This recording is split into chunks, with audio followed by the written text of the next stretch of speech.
Have you ever just stopped for a moment, taken a deep breath, and wondered, why do I keep holding on to someone who keeps hurting me? You know you're not happy. You know that every day feels a little heavier, that your energy fades the longer you stay, and deep down, you already know they will never truly change. But still, you stay. You try to walk away. You swear to yourself, this is it, I'm done. And yet somehow, something always pulls you back, gently reflective. Why has that happened? Why isn't the pain enough to make you leave for good? The answer isn't really about them. It's not because they're too powerful or because they've somehow stolen your will. It's not even because your love for them is too deep or too real. No, the truth lies inside you. It's about what this relationship awakens in you, what it repeats, what it triggers. You see, toxic relationships are rarely just about fights, lies, or betrayal. They're about something deeper, hidden emotional patterns that have been living inside you for years, old wounds that never fully healed, the quiet terror of being alone, the part of you that still hopes that if you love hard enough, if you hold on long enough, maybe this time it'll be different. You're not tied to this person by love. You're tied to the emotions they make you feel. That's why ending things never feels final. You might walk away physically, but something inside keeps pulling you back, replaying the good moments, minimizing the bad, rewriting the truth so you can keep believing in the story.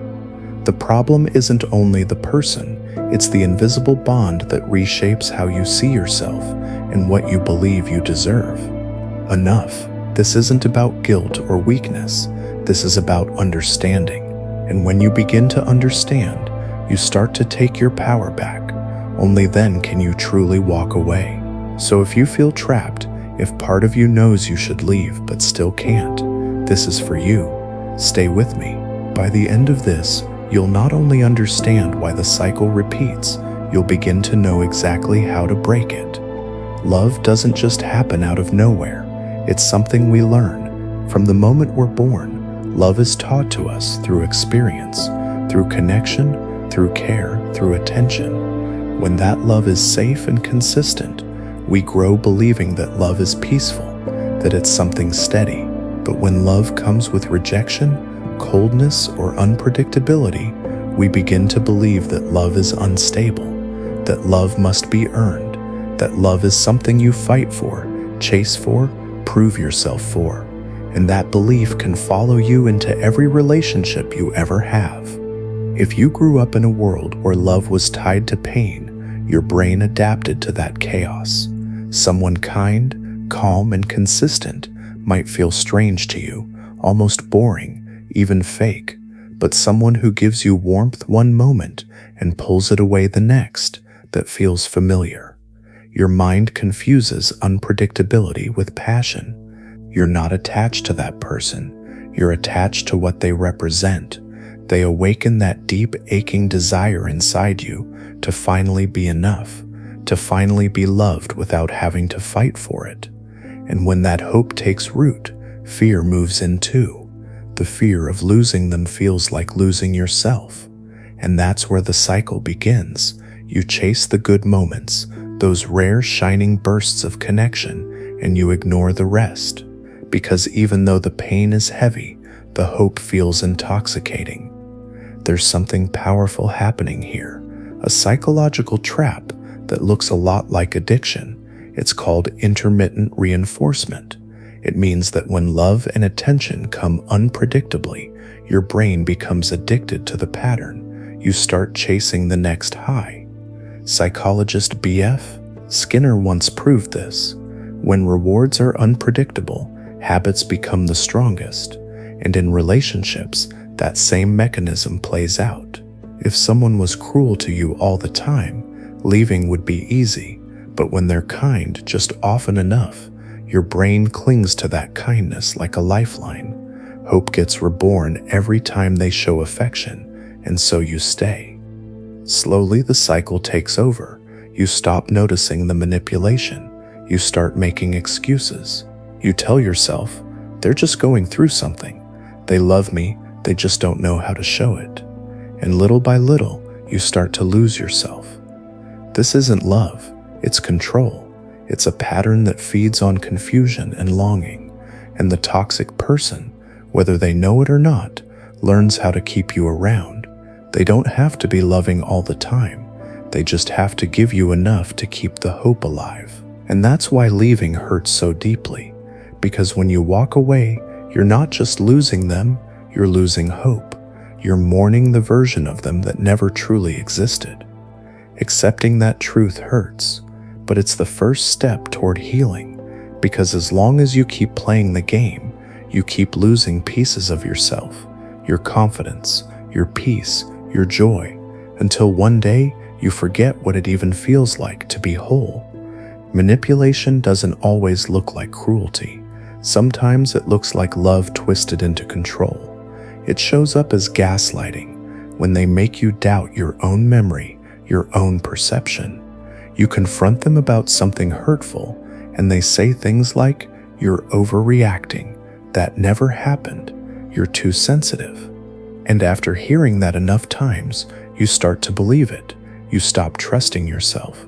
You start questioning your sanity, and slowly, you begin to depend on them to tell you what's real. Then there's projection, when they accuse you of doing the very things they do. They call you dishonest while they lie. They call you unfaithful while they betray your trust. And somehow, you end up apologizing for things you never did. It's psychological warfare disguised as love, and it leaves scars you can't see. And then, there's fear. The fear of being alone. The fear that maybe no one else will ever love you like they did, even if that love hurts you. We've been taught that being alone means failure, that love defines our worth. And when your self-esteem has been chipped away piece by piece, that fear becomes overwhelming. You tell yourself it's better to stay in pain than face the silence. But that feeling, that ache you call loneliness, isn't loneliness, it's withdrawal. It's your body and mind craving the pattern they got used to. You're not longing for them, you're craving the relief that hope used to bring. Toxic love works like an addiction. You keep reaching for the same fix, for that one moment of tenderness that makes the pain feel worth it. But the truth is, you're chasing an illusion. You're clinging to the memory of who they once pretended to be. Change doesn't come from loving someone harder. It only comes when they choose to change, and if they haven't yet, they likely never will. Accepting that is painful because it means letting go of hope. It means facing the emptiness that follows when you stop believing in what could have been. But that pain, it fades. The pain of staying never does. To truly heal, you must break the bond completely. No half measures, no just friends, no checking their profile, no more texts. Every bit of contact keeps you tied to the illusion. Healing begins with silence. When withdrawal strikes, it will feel unbearable.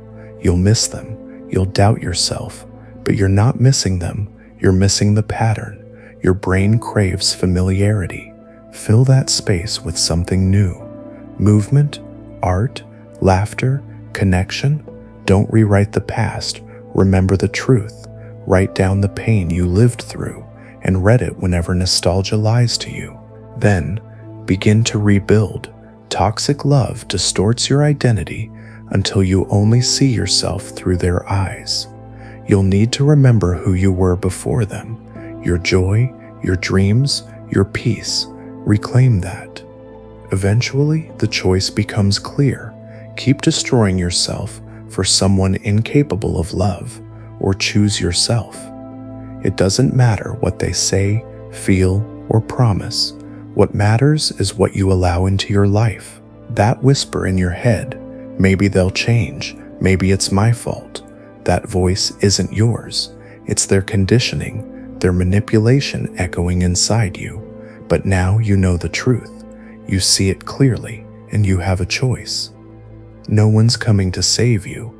No miracle will rewrite your story. Either you decide now, or the cycle continues until you disappear.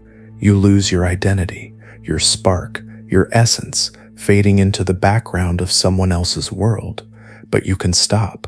You can start again. The first days will hurt, the silence, the ache, the doubt, but soon the fog lifts, your mind clears, and one morning you'll wake up and realize you're free.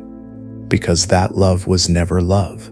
It was control disguised as care, chaos mistaken for passion. Now you get to begin again, to choose peace, to choose yourself, to breathe deeply, and to be free.